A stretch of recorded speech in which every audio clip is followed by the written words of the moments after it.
Hey guys, this is Matt at Faceless Gaming giving you the top 10 most controversial decisions made by video game developers. Remember the times where people never got mad at video game developers? No? Well, neither do we. It seems that since the dawn of gaming that there's always been a group of people, whether it be large or small, willing to scrutinise every decision that game developers make. Sometimes this scrutiny isn't deserved and is an unfortunate side product of everyone now having the means to publish their own opinion publicly. On more than a few occasions though, this critique of games and the decisions of their developers is well earned, whether they be involved in a clear and heartless cash grab or something that betrays a game's loyal fanbase. Game developers have made more than a fair share of slip-ups over the years. Number 10. The horse armour. Silly old horse armour.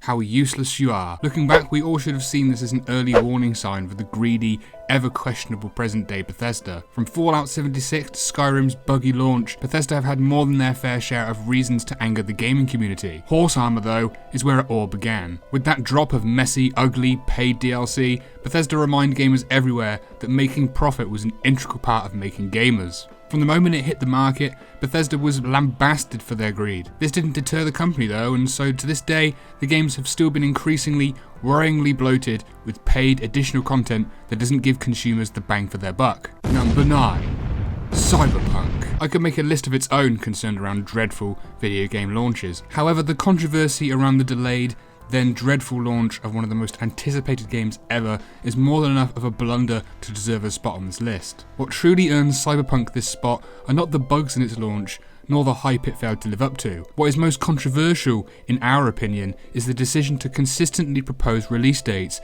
only to then fail to deliver on them. Gamers were toyed with for well over half a year, only to be given an unreleased product, leaving many with the question of, if it wasn't ready in December, why say it could have been ready by April?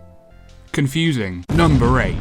Quitting and Phil Fish. This is probably the ugliest entry on this list, as the controversy surrounding Phil Fish cannot be removed from him as a person. After working on the critically acclaimed Fez in 2012, Phil Fish became a known name among the indie gaming sphere. People were so enamoured with Fez that they became ecstatic with the announcement of the sequel in June of 2013. All of this excitement quickly turned sour though, as Fish was embroiled in what he termed a long, bloody campaign against online harassment and doxing. Fish was driven to the point of exiting game development, resulting in the now infamous tweet declaring Fez 2 to be cancelled and that Fish would be taking the money and running away from the game industry. Of course, this wasn't a permanent exit, as he made his return with Super Hypercube in 2016. Yet the controversy of his decision to exit remains, and it still seems that we'll never be getting a Fez 2. Number 7. Ridding Assassin's Creed of Desmond Miles. Likely the most controversial opinion on this list of controversy, we believe the removal of Desmond Miles actively worked against the success of the Assassin's Creed franchise, until the revival of the series in 2017. At first, Desmond being included within Assassin's Creed seemed a limiting factor, as only Desmond's ancestors could be accessed through the Animus. Also, Desmond was just a bit plain for most people's liking, yet with the removal of Desmond from the series in 2012,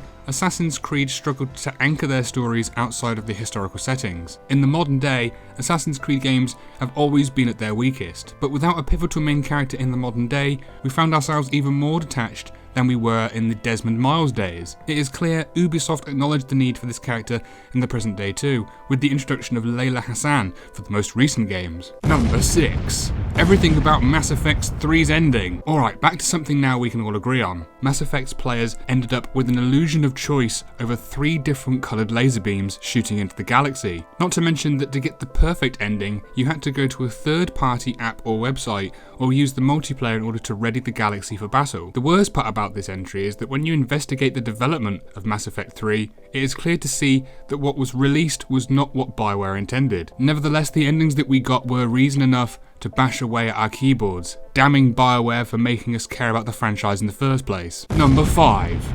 Dilucbot. There's phoning it in at work, and then there's Peter Dinklage's performance of Ghost, your small robot companion in the original Destiny. At first, Bungie's decision to include the then Game of Thrones star seemed logical. Why not bring one of the most successful actors of the time to join onto a game project? With any luck, Dinklage could have been a face for the franchise. Unfortunately for Bungie, Dinklage appeared to have no desire of even being involved in the game. Anyone listening to his voice lines can see immediately why he was replaced by the much more capable Nolan North. While not one of the most infuriating controversies on this list, it is probably the funniest. Number 4.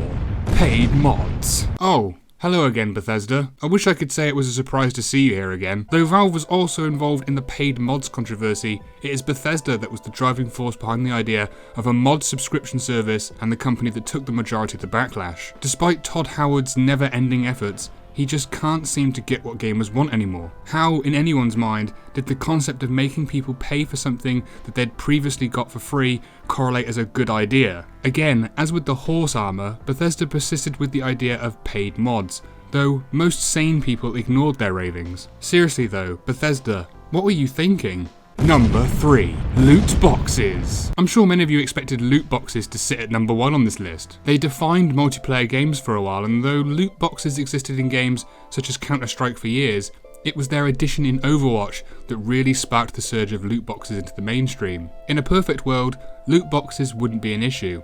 After all, rarely do they offer anything more than a random cosmetic, something that isn't needed to play the game. Yet we do not live in the perfect world, and loot boxes are portrayed as necessary in games. They are a poorly disguised form of gambling, targeted to trick people, mainly children, into filling the pockets of those gaming executives. Number 2. Being EA. Speaking of loot boxes, gaming executives, and all-around anti-consumer practices, here's the king of them all. It really is concerning when a company has to defend their practices in front of the EU. Their excuse for loot boxes as surprise mechanics is a laughable one, something that sums up EA's practices over the last 10 years. Any practice that has promoted parting players from their money with as little effort as possible has been exploited to the maximum by EA, to the point where it has blown up in their face. Finally, after years of taking EA's abuse, Battlefront 2 was where players decided they've had enough. Now, EA would like you to believe they've changed their ways. They haven't. They are still as anti-consumer as ever, and they're just waiting to lure us into a false sense of security once more. EA gets a lot of hate from the gaming community, and it's simply deserved. Number 1. Battle passes. Remember when I said loot boxes defined multiplayer gaming for a time? Well, that dominance was cut short by the arrival of Fortnite's addition of a Battle Pass. From the big hitters of Battlefield and Call of Duty to smaller games such as Splitgate, Battle Passes have been widely adopted as the new way to squeeze both playtime and money out of players. The Battle Pass system is clever in a twisted sort of way. It solves the problem of randomness seen in loot boxes by letting players progress to gain cosmetics. The only catch is the price tag, one that must be paid periodically if a player is not to fall behind on the latest Rick and Morty or Marvel tie-in. With each new Battle Pass, the developers are getting a lump sum of cash, incentivizing less care put into the games themselves and more care on the extra bits and pieces that a company can continually charge for. So there we go, that's the top 10 most controversial decisions made by video game developers in our opinion. Thank you so much for watching. Do you think we've missed something out? Please do let us know in the comments below. That's all from me, guys. This has been Matt from Faceless Gaming. See you soon.